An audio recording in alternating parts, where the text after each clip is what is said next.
હવે જે આપણો નેક્સ્ટ ટોપિક છે વિદ્યુત ભારો છે એનું સતત વિતરણ. તો કોઈ પણ વિદ્યુત ભાર છે કોઈ પણ વિસ્તારમાં અથવા તો કોઈ પણ સપાટી પૃષ્ઠ ઉપર બે રીતે વિતરિત થયેલો. એક જે વિતરણ છે એનું નામ આપવામાં આવે અસતત વિતરણ અને બીજો જે પ્રકાર છે એ સતત વિતરણ. આપણે જે સિલેબસ છે એમાં સતત વિતરણ છે એના વિશે સમજૂતી છે અને જે અસતત વિતરણ છે એની સિમ્પલી ડેફિનેશન દ્વારા આપણે એ વસ્તુ સમજાવી શકાય કે કોઈ પણ વિસ્તાર છે એમાં વિદ્યુત ભારોનું સતત વિતરણ કોને કહેવાય? તો કે ઈ વિસ્તારમાં દરેક બિંદુએ વિદ્યુત ભાર છે એની હાજરી હોય. તમે નાનામાં નાનો પૃષ્ઠખંડ વિચારો તો એમાં પણ અસંખ્ય વિદ્યુત ભાર છે રહેલા હોય ઇલેક્ટ્રોન સ્વરૂપે, સમજો. અને વિદ્યુત ભારોનું અસતત વિતરણ એટલે શું? તો કે એવું વિતરણ કે જેમાં અમુક વિસ્તારમાં વિદ્યુત ભાર છે એની હાજરી જોવા મળે નહીં. મતલબ એ વિસ્તારમાં વિદ્યુત ભાર છે ગેરહાજર હોય.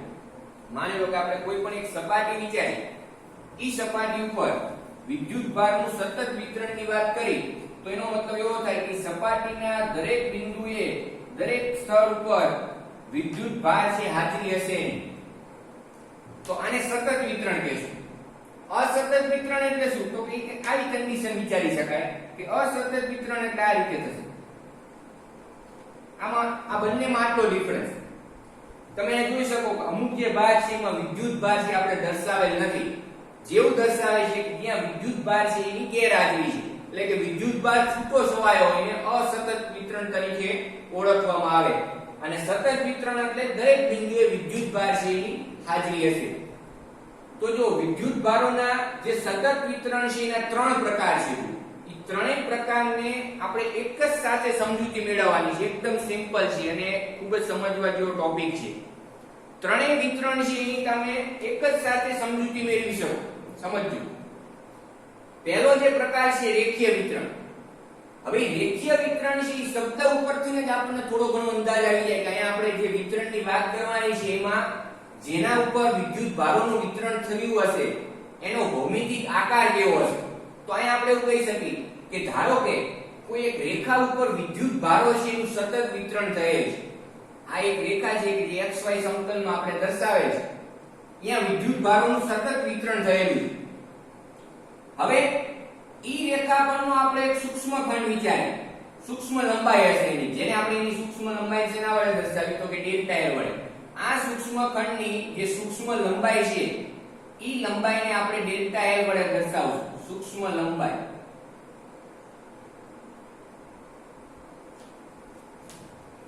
હવે વિદ્યુત ભાર છે એનું સતત વિતરણ છે તો આટલા સૂક્ષ્મ લંબાઈના વિસ્તારમાં પણ અસંખ્ય વિદ્યુત ભારની ત્યાં હાજરી હશે.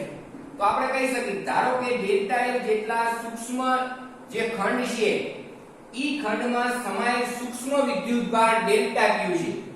સૂક્ષ્મ વિદ્યુત ભાર. ઈ સૂક્ષ્મ વિદ્યુત ભાર કેટલો છે? તો કે ડેલ્ટા Q. તો અહીંયા ખૂબ જ અગત્યની રાશિ આપણે વ્યાખ્યાયિત કરશું. રેખીય વિદ્યુત ભાર ઘનતા.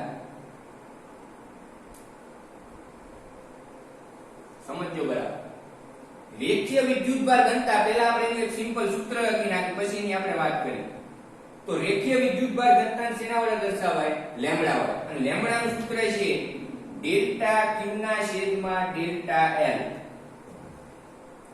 હવે એની વ્યાખ્યા સમજો બરાબર. રેખીય વિદ્યુત ભાર ઘનતા એટલે શું? તો કે એકમ લંબાઈ દીઠ વિદ્યુત ભાર.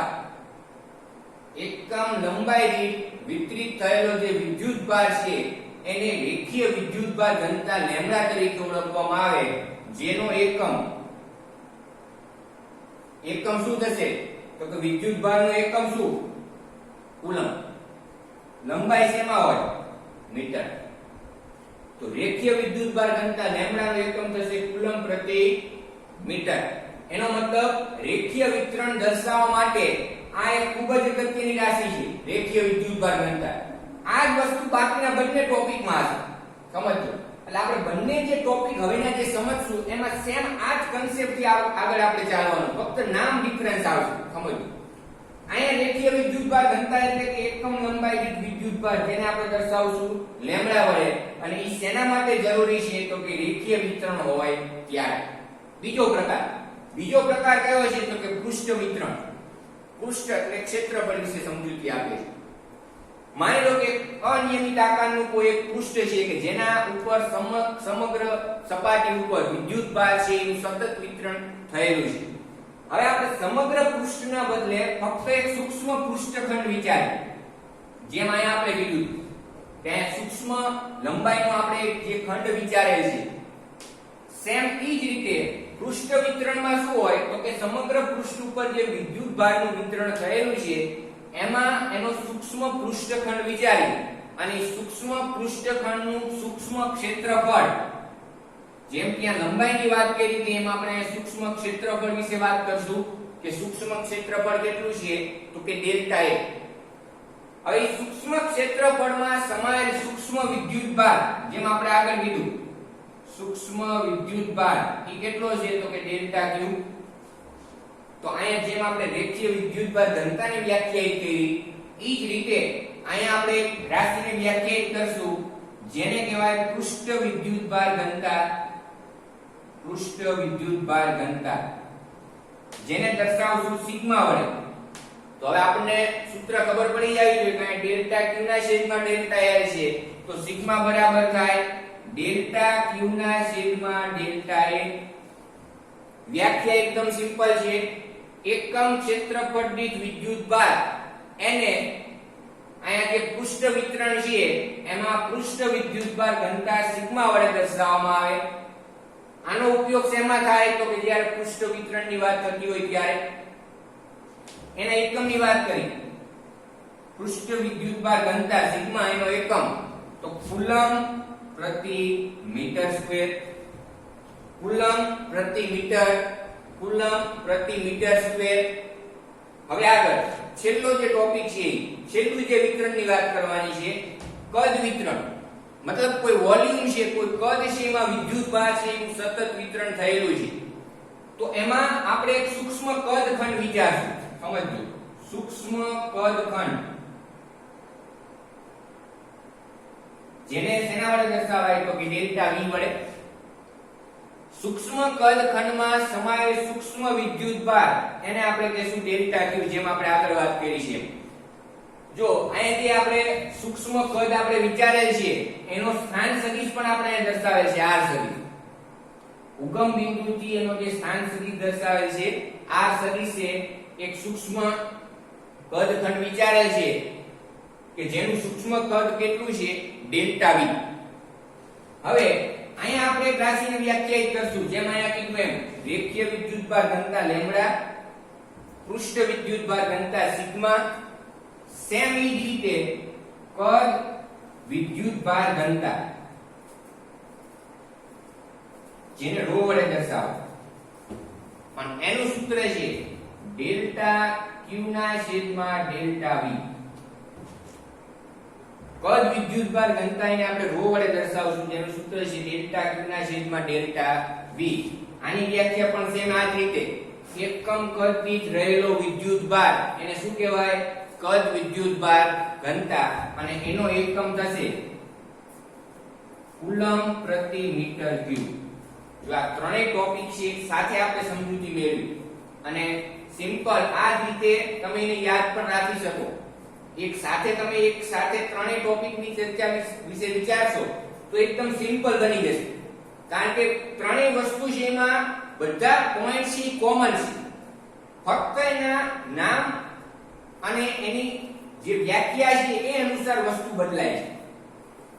રેખીય વિતરણ તો સૂક્ષ્મ લંબાઈનો ખંડ હોય, એની રજૂઆત માટે રેખીય વિદ્યુતભાર ઘનતા લેમ્ડા હોય જેની વ્યાખ્યા થાય એકમ લંબાઈ દીઠ વિદ્યુતભાર. પૃષ્ઠ વિતરણ તો પૃષ્ઠ વિતરણમાં શું હોય તો કે ક્ષેત્રફળ સદિશ કોઈ એક સપાટી હોય, એ સપાટી પર તમારે જે વિદ્યુતભારનું વિતરણ થયેલું છે x માં સૂક્ષ્મ ક્ષેત્રફળ ખંડ વિચારવાનો, સૂક્ષ્મ પૃષ્ઠખંડ કે જેનું સૂક્ષ્મ ક્ષેત્રફળ છે ડેલ્ટા A. તો એમાં એને દર્શાવવા માટે હોય પૃષ્ઠ વિદ્યુતભાર ઘનતા સિગ્મા, એકમ ક્ષેત્રફળ દીઠ રહેલો વિદ્યુતભાર, એકમ થશે કુલમ પ્રતિ મીટર સ્ક્વેર. આગળ કદ વિતરણ તો એમાં સૂક્ષ્મ કદખંડ વિચારવાનો ડેલ્ટા V, જેમાં એને રજૂઆત માટે એક રાશિ હશે કદ વિદ્યુતભાર ઘનતા, જેનો એકમ થશે કુલમ પ્રતિ મીટર ઘન. ખબર પડે છે? તો આ રીતે આપણે ત્રણેય જે પોઈન્ટ છે એની આપણે એક સાથે સમજૂતી મેળવી અને એક સાથે તમે એને સરળતાથી ઈ વસ્તુ છે એને યાદ રાખી શકો. ઓકે.